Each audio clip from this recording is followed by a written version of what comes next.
Thank you. There are many ways, terms of employment can come to an end.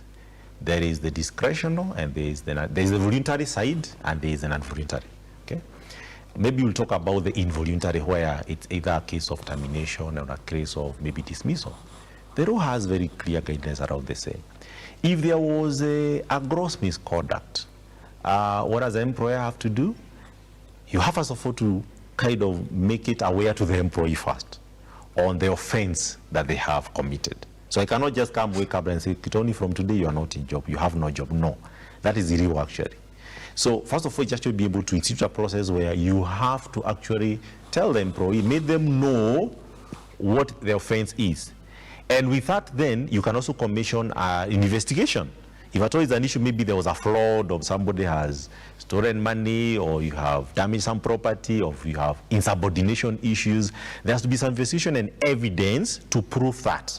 And what will happen is that then you are summoned formally, literally. I know this may not happen so much in the SME space where even employment is done by the word of mouth. That's where the problem is. So you have actually to summon the employee, and they have the right to show cause and express themselves and say, yeah, you told me I abused, I didn't abuse. This was the position. And that's, we call that hearing, disciplinary hearing. So after the disciplinary hearing, if at all there's evidence that, of course, the employee is in the wrong, you give them a warning letter. And there's first warning letter, there's a second warning letter. The third part, or the third repeat of the offense, the law gives the employer a right to terminate that contract. So there's a process there. So you have to give them a show cause to explain yourself. There's a first warning letter, there's a second warning letter. Now, if of course you're going to the third level, definitely it means that this needs persistence, and then you cannot be tolerated, then you have to exit. There's also the angle of performance. Because when you're employed, you're given a job description, and there are appraisals that you do.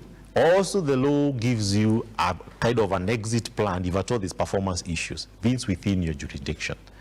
Which, Just hold on to that, yep. Because I'm informed we do have